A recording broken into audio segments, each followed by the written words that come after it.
Hola amigos, con ustedes hoy el segundo movimiento en dos dimensiones, el movimiento parabólico o también conocido como movimiento de proyectiles.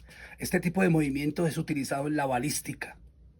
En todos los trabajos con armas siempre se utiliza como pieza clave el movimiento parabólico o movimiento de proyectiles. Dicho en términos sencillos sería el movimiento, este es el eje de la y este es el eje de las X. Entonces, si disparamos un proyectil o si lanzo esta esfera, entonces ya va a describir este movimiento. Y aquí, esa esfera que lancé va a dejar más o menos la sombra de estos puntos que están acá. Entonces ahora vamos a empezar a identificar las variables en él. Lo primero, entonces, el vector velocidad que está trazado en rojo tendría dos componentes.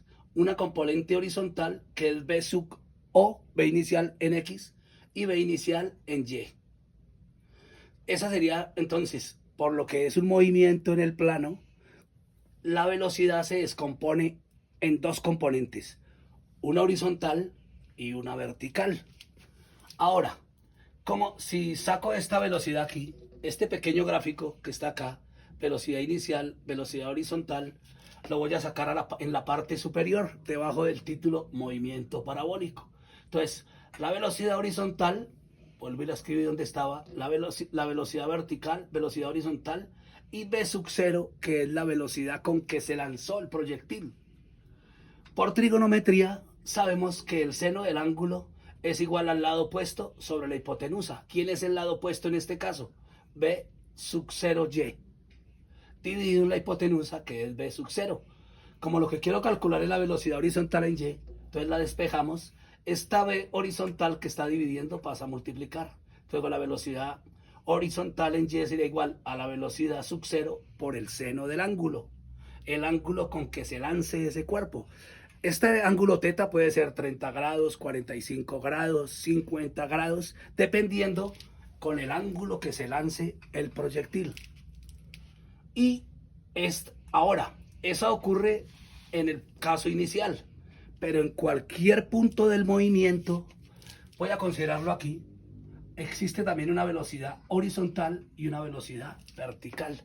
Entonces esas dos velocidades también las voy a descomponer para un instante t, para un instante t cualquiera. ¿Y qué ocurriría?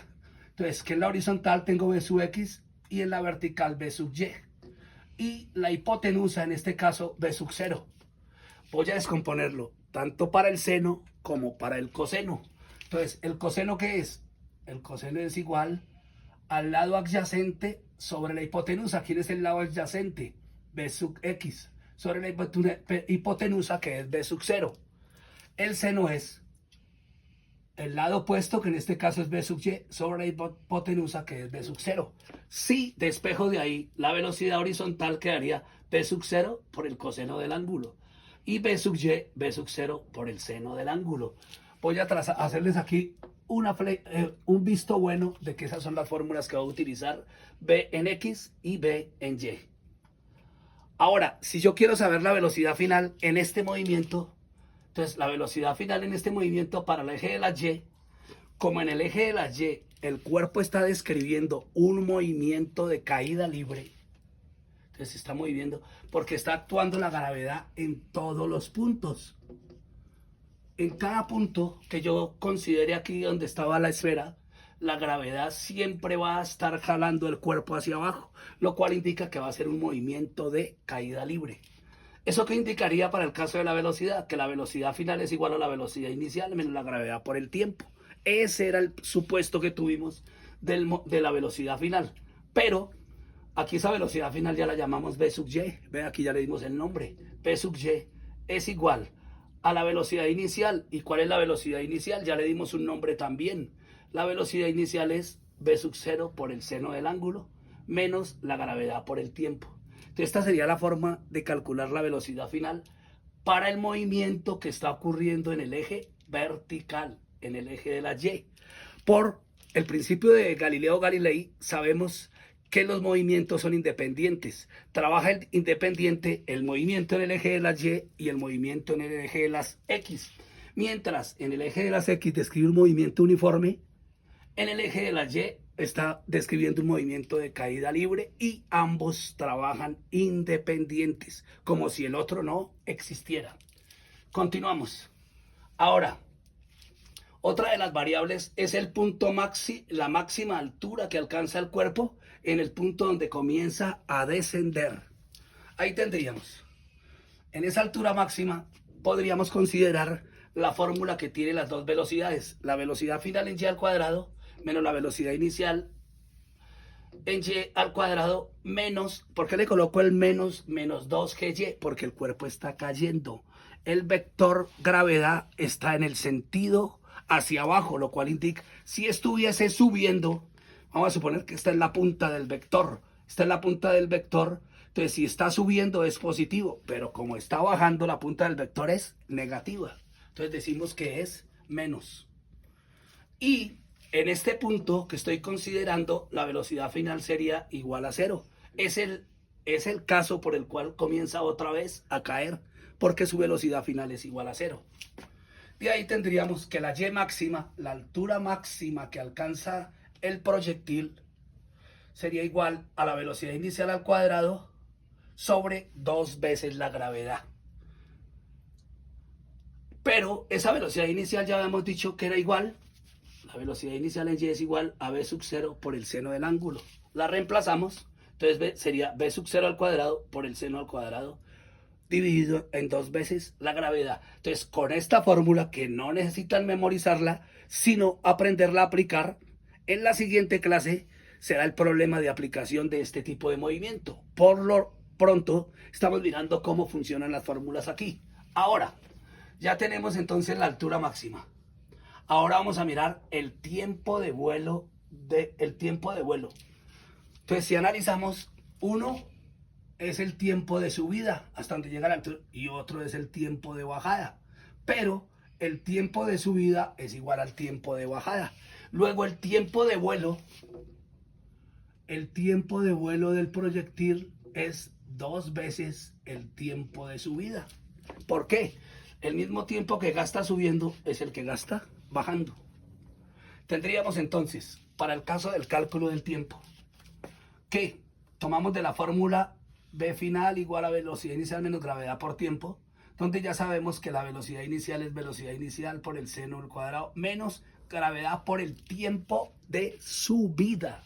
Aquí es únicamente el tiempo que gasta subiendo. Como la velocidad en este punto ya sabemos que es 0, entonces 0, velocidad sub 0 por el seno del ángulo menos gravedad por el tiempo de subida. Si despejamos, tendríamos que el tiempo de subida es igual a velocidad por el seno del ángulo, y esta gravedad que está multiplicando, pues efectivamente pasa a dividir. Y el presupuesto que ya les había dicho, que el tiempo de vuelo es igual a 2 veces el tiempo de subida, entonces por eso es necesario multiplicar todo este tiempo de subida por 2. Si lo dejamos de esta forma, solo estaríamos obteniendo el tiempo de subida. Al colocar el número 2, sabemos cuál es el tiempo de vuelo, el tiempo que empleó en subir más el tiempo que empleó en bajar, o dicho de otra forma, 2 veces el tiempo de subida. Para el alcance horizontal aquí no es cualquier alcance, aquí nos interesa es el alcance máximo, porque mire todas las posibles posiciones que tiene el cuerpo horizontalmente, pero nos interesa es de este alcance máximo, y ese alcance máximo lo obtenemos. Tenemos en el movimiento uniforme que la distancia es igual a velocidad por tiempo, pero para el caso de la velocidad en el eje horizontal, sabemos que la velocidad es igual a b sub 0 por el coseno del ángulo. Entonces lo reemplazamos. Y por el tiempo de vuelo. ¿Y quién es el tiempo de vuelo? El tiempo que acabamos de calcular. Si ve por eso la forma en que se deben ir interpretando las fórmulas no podría ser otra a la que estoy presentando, porque requerimos del tiempo de vuelo para poder hallar el alcance horizontal. Entonces tendríamos b sub 0 por el coseno del ángulo por el tiempo de vuelo, que ya lo habíamos calculado, ¿de acuerdo? Y lo voy a organizar ahora. Entonces tenemos el 2, lo saco porque es el coeficiente, velocidad inicial por velocidad inicial, velocidad al cuadrado, seno cuadrado, se ordena, primero va el seno, luego va el coseno, dividido en la gravedad. Recuerden de la trigonometría que cuando teníamos que el seno del ángulo doble, seno de 2 teta, seno de 2 alfa, seno de 2 beta, en este caso seno de 2 alfa es igual a 2 veces el seno de alfa por el coseno. Si lo reemplazamos, entonces tendríamos x máxima es igual a la velocidad inicial al cuadrado por el seno del ángulo sobre la gravedad. Bueno, jóvenes y amigos, de esta forma damos por concluida la clase de movimiento parabólico o movimiento de proyectiles, teniendo en cuenta todas sus fórmulas, todas sus variables, todos sus elementos para poder ir a la práctica de problemas. Nos veremos en la próxima en solución de problemas.